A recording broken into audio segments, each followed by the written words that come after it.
Meanwhile, should America's schools teach kids about the influence of the Bible on America? Bill O'Reilly got into that with some guy named Matt Lauer. Kids need to know what Judeo-Christian tradition is, because that's what all of our laws are based on. That's what the country's philosophy is based on. It baffles me how people, like, I don't know if Bill O'Reilly's actually this dumb, but there are plenty of people out there that are that fucking stupid.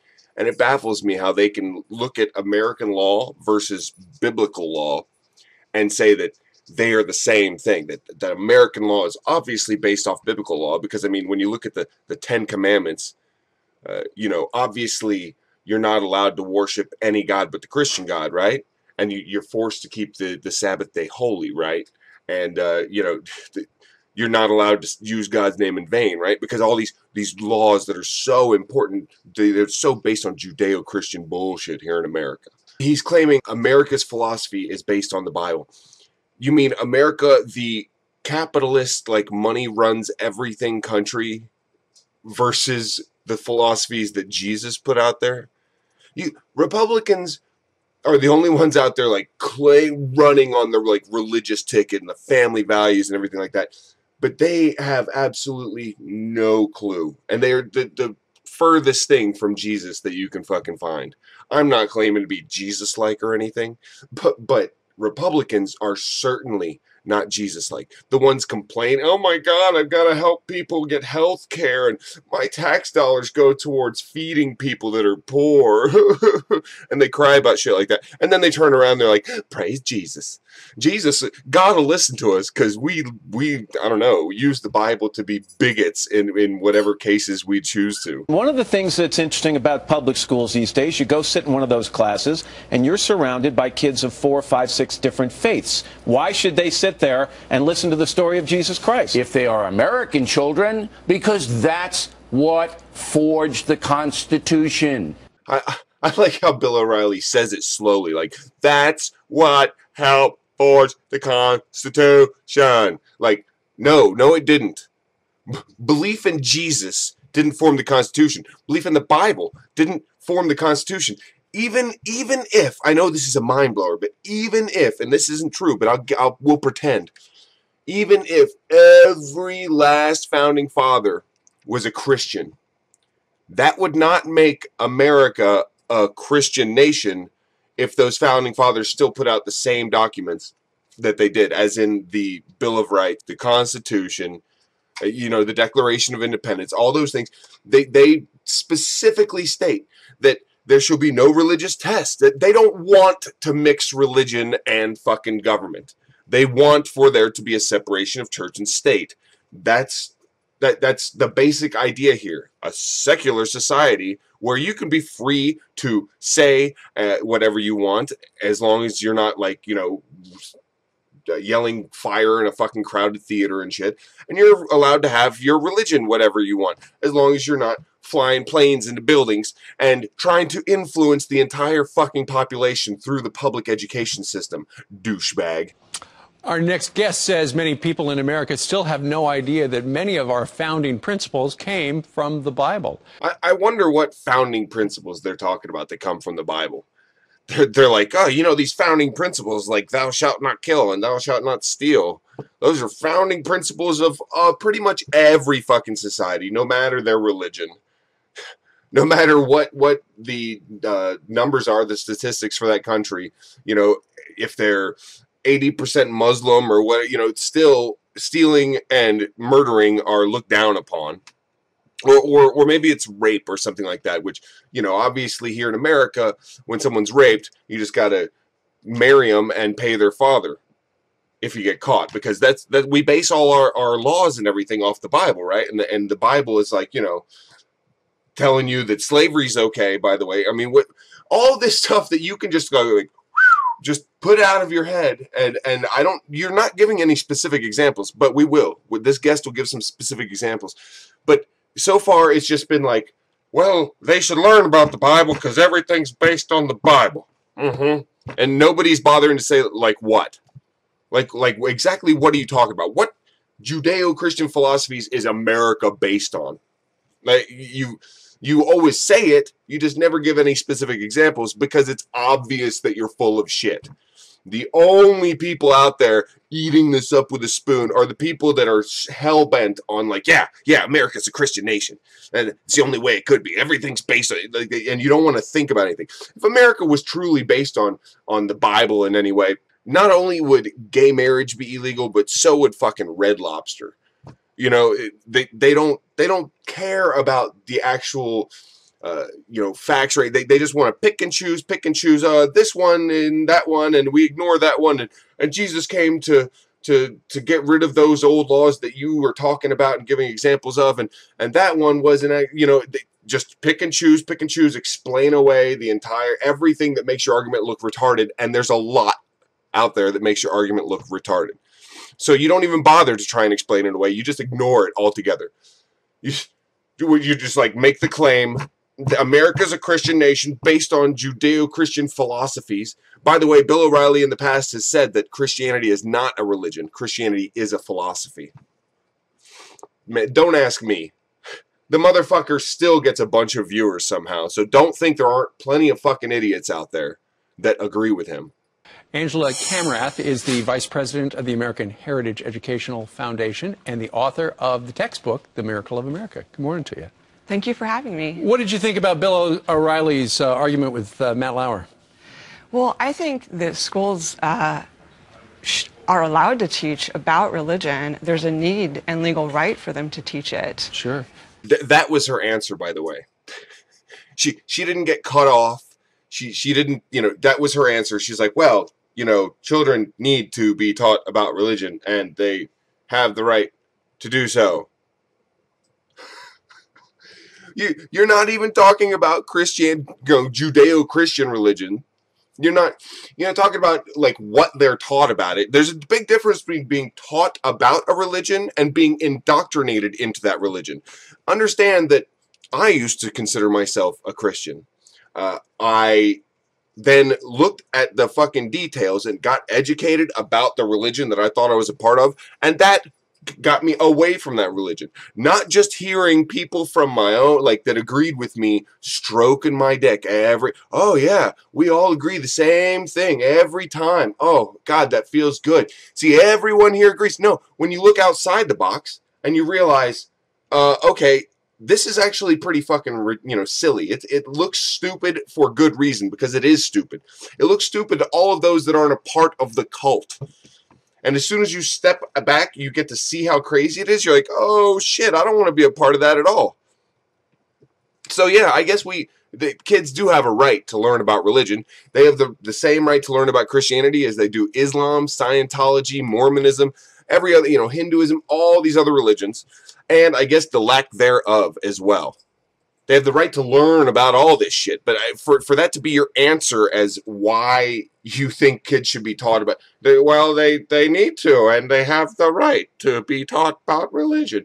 And really, and this is one of the reasons that you wrote the textbook, is the Bible was in some ways essentially the instruction manual for the country of America. It was. They looked to the Bible as guidance in building a civil society.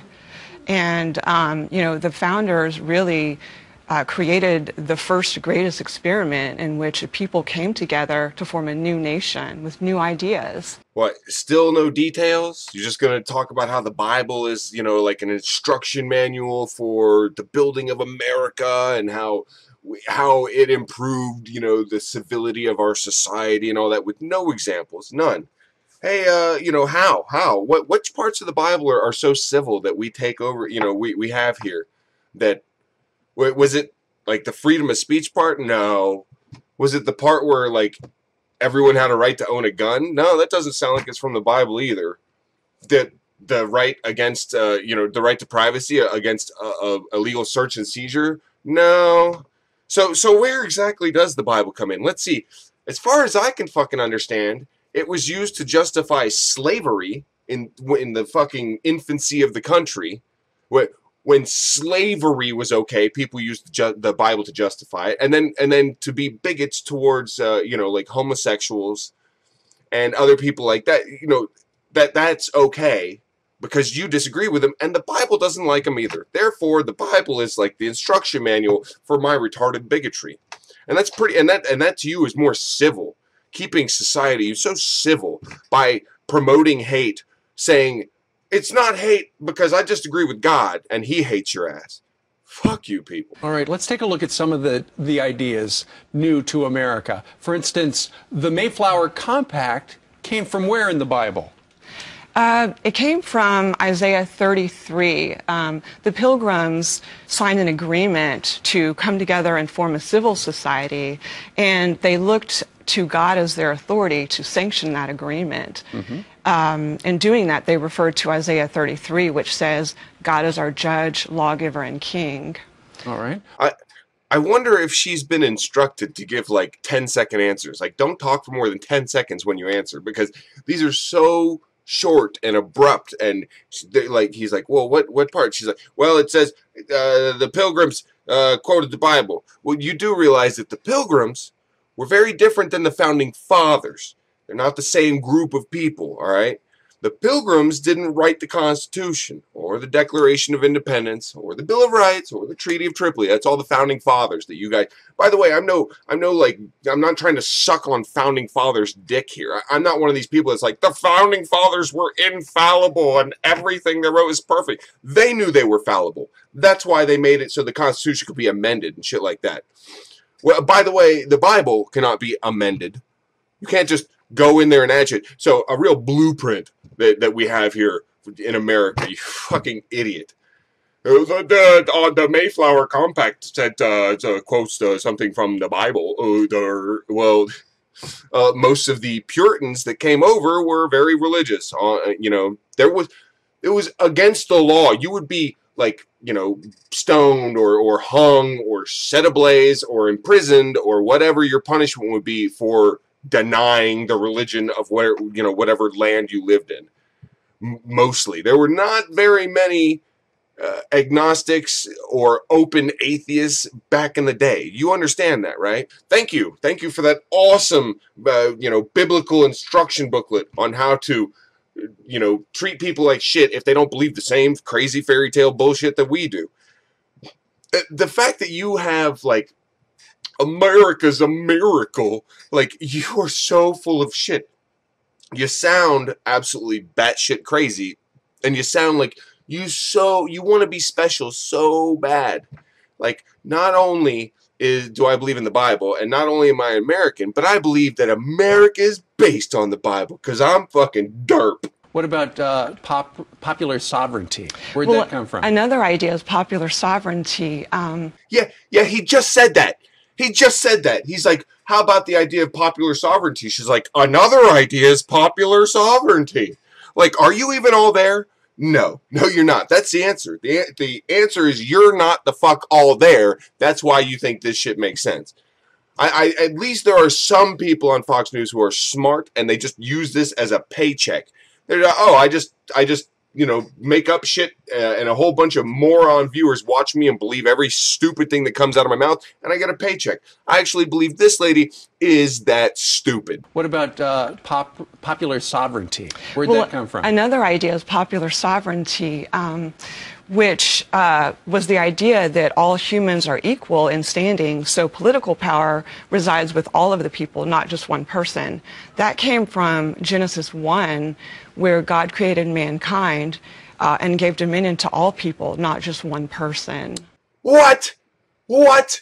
She's just said that popular sovereignty comes from the Bible, from Genesis 1, where God basically makes everything. That's where we got the idea of popular sovereignty. How fucking retarded can you be? Mind you, that she's like, and all that power won't just be in one person's hands. Well, I guess that one being's hands. It's God.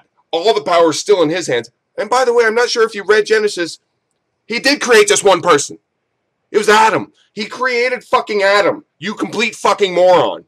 Read your Bible. And in Genesis 1, it says how he gave the power to all the people. But all the people was just fucking Adam, you dummy. You fucking idiot. You're stretching so far to try and make this shit work for you. It's embarrassing to watch. It's embarrassing to watch you struggle. No wonder they don't let you talk for more than 10 seconds, because every fucking second that you talk, you're hanging yourself. Your argument is going right out the fucking window. How about resistance to tyranny? That's something big these days. That emerged during the American Revolution, and there was a debate during that time over whether it was biblical to go to war with Britain. And the debate centered on Romans 13, which describes the role of government as a minister of good works and a force against evil. It instructed people to submit to authority. Sure. What was the point there? What was the point? You didn't even make your fucking point. You're like, there was a debate, and it was centered around this part of the Bible, whether we should go to war with Britain, the Revolutionary War, and it taught people that they should submit to higher authority. Which is, by the way, what the entire fucking Bible is about. You are talking about the Bible, in which there's a higher authority called God, and you are to submit to him in every fucking way. You're too fucking stupid. You can't even, I don't think you even fathom how retarded you sound. Jesus.